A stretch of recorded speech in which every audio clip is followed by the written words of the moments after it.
ನಮಸ್ಕಾರ. ಪಂಚಮಶ್ರೀ ಕನ್ನಡ ಜ್ಯೋತಿ ಯೂಟ್ಯೂಬ್ ಚಾನಲ್ಗೆ ಸ್ವಾಗತ. ಈ ದಿನ ಮಂಗಳವಾರದ ಲಾಂಗ್ ವಿಡಿಯೋ ಆಗಿರುತ್ತೆ.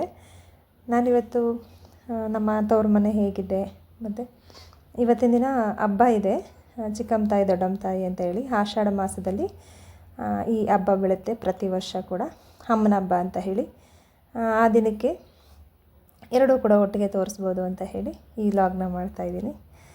ಇದು ಪುಟ್ಟ ದೇವ್ರ ಮನೆ, ನಮ್ಮ ಮನೆಯದು. ಇದು ಮಂಟಪನ ಲಕ್ಷ್ಮಿ ಕೂರ್ಸೋಕ್ಕೆ ಅಂತ ಮಾಡಿಸ್ಕೊಂಡಿದ್ದು ಪುಟ್ಟದಾಗಿದೆ. ನಮ್ಮ ಮನೆ ತುಂಬ ಚಿಕ್ಕದು.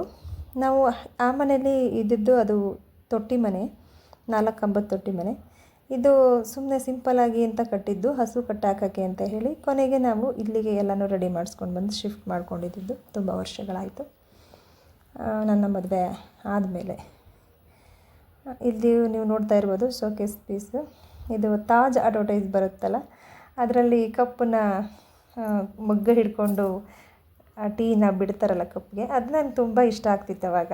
ಆಗ ನಾನು ತೊಗೊಂಡಿದ್ದಿದ್ದು ಕಪ್ಪು ತುಂಬ ಇಷ್ಟಪಟ್ಟು. ಅದಾದಮೇಲೆ ಈ ಮಗ್ಗು ನನ್ನ ತಂಗಿದು, ಅವಳು ಇಷ್ಟಪಟ್ಟು ತೆಗೆಸ್ಕೊಂಡಿದ್ಲು ಕಾಲೇಜ್ಗೆ ಹೋಗುವಾಗ. ಇದು ಫೋಟೋ ನಮ್ಮ ಅಪ್ಪ ಅಮ್ಮ, ನನ್ನ ತಂಗಿ ಗಂಡ, ತಮ್ಮನ ಹೆಂಡತಿ, ಫ್ಯಾಮಿಲಿ ಮದುವೆ ಫೋಟೋಸು.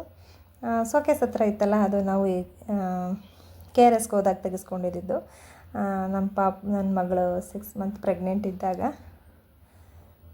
ಅವರು ನಮ್ಮ ಅತ್ತಿಗೆ ಚಿಕ್ಕಮ್ಮ ಕರೆದಿದ್ರು ಮಾಡಿಕಕ್ಕೆ ಅಂತ ಹೇಳಿ, ಆವಾಗ ಅಲ್ಲಿ ಹೋಗಿ ತೆಗೆಸ್ಕೊಂಡಿದ್ದು. ಇಲ್ಲಿ TV ಸೋಕೇಸ್ ಇತ್ತು. ಈ TVನ ಹಿಂದೆಗಡೆ ಹಾಕೊಂಡ್ಬಿಟ್ಟಿದ್ದಾರೆ. ಈಗ ಮನೆ ಚಿಕ್ಕದಾಗಿರೋದ್ರಿಂದ ಸ್ವಲ್ಪ ಹಿಂಸೆ ಆಗ್ತಿತ್ತು ಅಂತ ಹೇಳಿ ಹಿಂದೆಗಡೆ ಇರೋ ಜಾಗದಲ್ಲಿ ಶೀಟ್ ಥರ ಹಾಕ್ಕೊಂಡು ಸ್ವಲ್ಪ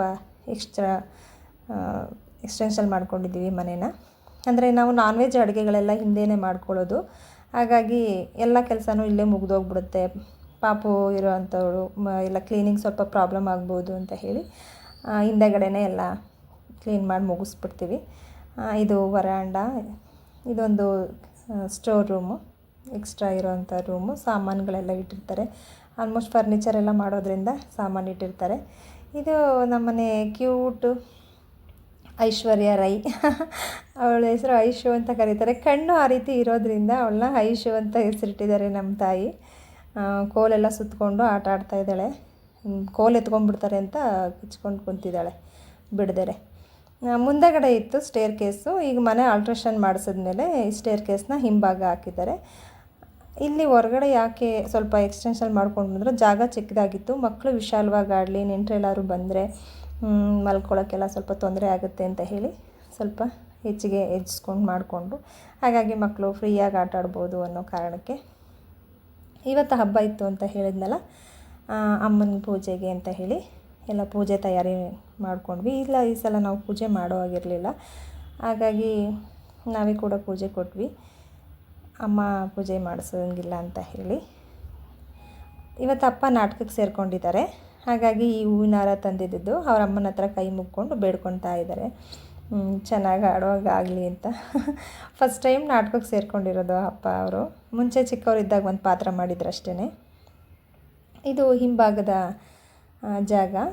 ಇಲ್ಲಿ ಇದ್ದಿದ್ದು ಸ್ಟೇರ್ ಕೇಸ್ನ ಇಲ್ಲಿ ಬಿಚ್ಚಿಟ್ಟು ಸ್ವಲ್ಪ ಪ್ರಾಬ್ಲಮ್ ಆಗುತ್ತೆ ಕಾರೆಲ್ಲ ನಿಲ್ಸೋಕ್ಕೆ ಅಂತ ಹೇಳಿ ಹಿಂಭಾಗಕ್ಕೆ ಹಾಕಿಸ್ಕೊಂಡಿದ್ದಾರೆ. ಇವಾಗ ನಮ್ಮಲ್ಲಿ ಆರಂಭ ಕೆಲಸ ಮಾಡೋದ್ರಿಂದ ಸ್ವಲ್ಪ ಗದ್ದೆ ಕೆಲಸದ್ದೆಲ್ಲ ಐಟಮ್ಗಳೆಲ್ಲನೂ ಇಟ್ಟಿರ್ತಾರೆ. ಹಾಗೆ ಫರ್ನಿಚರ್ ಕೆಲಸ ಮಾಡೋದ್ರಿಂದ ಕೂಡ ಸಾಮಾನೆಲ್ಲ ಇಟ್ಟಿರ್ತಾರೆ. ಎಷ್ಟು ಜಾಗ ಇದ್ರೂ ಕೂಡ ಸಾಮಾನುಗಳು ಇಡೋದಂತೂ ತಪ್ಪಲ್ಲ.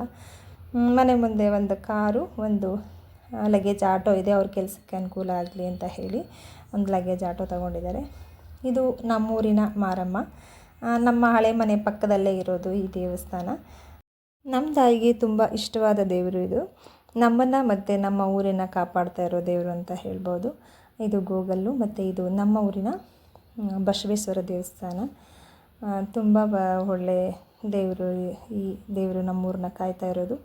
ಇದು ಚಿಕ್ಕಮ್ಮ ತಾಯಿ ದೊಡ್ಡಮ್ಮ ತಾಯಿ ಅಂತ ಹೇಳಿ ಪ್ರತಿ ವರ್ಷ ಈ ಆಷಾಢ ಮಾಸದಲ್ಲಿ ಮಾಡ್ತಾರೆ ಈ ತಾಯಿ ಪೂಜೆನ. ಈ ಪೂಜೆ ವಿಶೇಷವಾಗಿ ಹಬ್ಬದ ಪ್ರಯುಕ್ತ ಊರಲ್ಲಿ ಒಂದು ಸಣ್ಣ ನಾಟಕ, ಸಾಮಾಜಿಕ ನಾಟಕವನ್ನು ಆಡ್ತಾ ಇದ್ದಾರೆ. ಇಲ್ಲಿ ಅಪ್ಪನ ಪಾತ್ರ ಬಂದು ಸೂತ್ರಧಾರಿ ಪಾತ್ರವನ್ನು ಮಾಡ್ತಾ ಇರೋದು. ಅಪ್ಪನಿಗೆ ಇಷ್ಟ ಇರಲಿಲ್ಲ, ನನ್ನ ತಮ್ಮನಿಗೆ ಕರೆದ್ರು ನಾಟಕ ಆಡಲಿಕ್ಕೆ. ಅವನಿಗೆ ಸ್ವಲ್ಪ ಈ ಥರ ನಾಟಕ ಇದೆಲ್ಲ ಅಂದರೆ ಮುಜುಗರ, ಇಷ್ಟ ಆಗೋದಿಲ್ಲ ಅವನಿಗೆ. ಈ ರೀತಿ ಎಲ್ಲ ಪೌರಾಣಿಕ ಆದರೆ ಸ್ವಲ್ಪ ಇಷ್ಟಪಡ್ಬೋದೇನೋ. ಈ ಸಾಮಾಜಿಕ ನಾಟಕ ಅಂತಂದರೆ ಸ್ವಲ್ಪ ಮುಜುಗರ ಆಗುತ್ತೆ ಅವನಿಗೆ. ಹಾಗಾಗಿ ಅಪ್ಪನ್ನ ಸೇರಿಸ್ಕೊಳ್ಳಿ ಅಂತ ಹೇಳಿದ್ರು. ಅಪ್ಪ ಸೂತ್ರಧಾರಿ ಪಾತ್ರ ಆದರೆ ಮಾಡ್ಬೋದು ಅಂತ ಹೇಳಿ ಒಪ್ಕೊಂಡು ಈ ಪಾತ್ರವನ್ನು ಮಾಡಿದ್ರು. ಮೊದಲನೇದಾಗಿ ವಿಘ್ನೇಶ್ವರನ್ನ ಸ್ಮರಣೆ ಮಾಡ್ತಾ ಒಂದು ಶ್ಲೋಕ ಮತ್ತು ಗಣೇಶನ ಪೂಜೆ ಮಾಡೋ ಒಂದು ಹಾಡನ್ನು ಹಾಡಿ ಅವರು ಪ್ರಾರ್ಥನೆ ಮಾಡ್ತಾರೆ. ನಂತರ ಅವರು ಏನು ಅದ್ರ ಬಗ್ಗೆ ವಿವರಣೆ ಕೊಡ್ತಾರೋ ಆ ರೀತಿ ಎಲ್ಲ ಮಾಡಿ ಒಂದು ಸಾಂಗು ಶಿವಂದು ಒಂದು ಮಹದೇಶ್ವರಂದು ಒಂದು ಸಾಂಗ್ ಹಾಡ್ತಾರೆ. ತುಂಬ ಚೆನ್ನಾಗಿ ಇದೆ ಸಾಂಗು. ಬಟ್ ಅಪ್ಪನ ಸ್ವಲ್ಪ ನರ್ವಸ್ಸು, ಭಯ ಪಟ್ಕೊಂಡು ಬಿಡ್ತಿದ್ರು. ಹಾಡೋದು ಅಂದರೆ ಅವ್ರಿಗೆ ಅಷ್ಟು ಇಷ್ಟ ಇಲ್ಲ. ಡೈಲಾಗ್ ಚೆನ್ನಾಗಿ ಹಾಡ್ತಾರೆ, ಆದರೆ ಹಾಡೋದೆಲ್ಲ ಇಷ್ಟ ಆಗಲ್ಲ ಅವ್ರಿಗೆ, ಅಂದರೆ ಬರೋದು ಇಲ್ಲ ಅವ್ರಿಗೆ. ತುಂಬ ಪ್ರಯತ್ನಪಟ್ಟು ಹಾಡಿದ್ದಾರೆ. ಸ್ವಲ್ಪ ಓಕೆ ಅನ್ನೋಂಗಿತ್ತು. ಫಸ್ಟ್ ಒಂದು ಹಾಡು ತುಂಬ ಚೆನ್ನಾಗಿ ಬಂತು. ಎರಡನೇ ಹಾಡು ಹಾಡೋ ಅಷ್ಟರಲ್ಲಿ ಸ್ವಲ್ಪ ನರ್ವಸ್ ಆಗಿಬಿಟ್ರು ಅಂತ ಅಂದ್ಕೊತೀನಿ. ಅಷ್ಟು ಓಕೆ ಥರ ಹಾಡಿದ್ರು. ತೊಂದರೆ ಇಲ್ಲ, ಹೇಗಿದ್ರೂ ನಡೆಯುತ್ತೆ ಅಂತ ಹೇಳಿ ನಾವು ನಿಮ್ಗೆ ಹೆಂಗೆ ಬರುತ್ತೋ ನಿಮ್ಗೆ ಇಷ್ಟ ಆಗೋ ಹಂಗೆ ಹಾಡಿ ತಲೆ ಕೆಡಿಸ್ಕೋಬೇಡಿ ಅಂತ ಹೇಳಿದ್ವಿ. ಹಾಡಿದ್ರು. ಏನಂದರೆ ಸಾಮಾಜಿಕ ನಾಟಕಗಳು ಹಾಡುವಾಗ ಅಷ್ಟೊಂದು ಮನೋರಂಜನೆ ಜಾಸ್ತಿ ಇರುತ್ತೆ. ಅದು ಒಂದು ಅರ್ಥಗರ್ಭಿತವಾಗಿರೋದಿಲ್ಲ ಅಂತ ಅಂದ್ಕೊತೀನಿ. ಹಬ್ಬಗಳು ಅಂತ ಬಂದಾಗ ಯಾವಾಗಲೂ ಪೌರಾಣಿಕ ನಾಟಕಗಳನ್ನ ಹಾಡಿದ್ರೆ ಜನರಿಗೆ ಒಂದು ಕತೆ ರೂಪದಲ್ಲಿ ನಾವು ತಿಳಿಸಿ ಹೇಳುವಂಥ ಒಂದು ಅವಕಾಶ ಸಿಗುತ್ತೆ. ಆ ರೀತಿ ಹಾಡಿದ್ರೇ ಅದಕ್ಕೊಂದು ಅರ್ಥ. ಸಾಮಾಜಿಕ ನಾಟಕದಲ್ಲಿ ನಾವು ಎಲ್ಲ ಕಡೆನೂ ಸಿನಿಮಾ ಆಗಿರ್ಬೋದು ಅಥವಾ ಬೇರೆ ವಿಚಾರಗಳಾಗಿರ್ಬೋದು ನಾವು ಪ್ರತಿನಿತ್ಯ ನೋಡೋವಂಥದ್ದೇ. ಮೊದಲೆಲ್ಲ ನಾಟಕಗಳು ಯಾಕೆ ಆಡ್ತಿದ್ರು ಅಂದರೆ ಹೊಲ ಗದ್ದೆಗಳ ಕೆಲಸ ಮಾಡಿ ಸುಸ್ತಾಗಿ ದಣಿದು ಸಾಕಾಗ್ತಿದ್ರು ಪಾಪ ವರ್ಷವಿಡೀ. ಒಂದಷ್ಟು ದಿನ ಈ ನಾಟಕನ ಮಾಡಿ ಮನಸ್ಸನ್ನು ಮನೋರಂಜನೆ ಅಥವಾ ಜನಗಳಿಗೆ ಮನೋರಂಜನೆ ಕೊಡೋಣ ಅನ್ನೋ ಕಾರಣದಿಂದ ಆಗ ಎಲ್ಲ ಹೆಚ್ಚು ನಾಟಕಗಳನ್ನೆಲ್ಲನೂ ಹಾಡ್ತಾಯಿದ್ರು. ಅತಿ ಹೆಚ್ಚು ಸಾಮಾಜಿಕ ನಾಟಕಗಳಿಗಿಂತ ಪೌರಾಣಿಕ ನಾಟಕಗಳೇ ಹೆಚ್ಚು ಇರ್ತಿತ್ತು.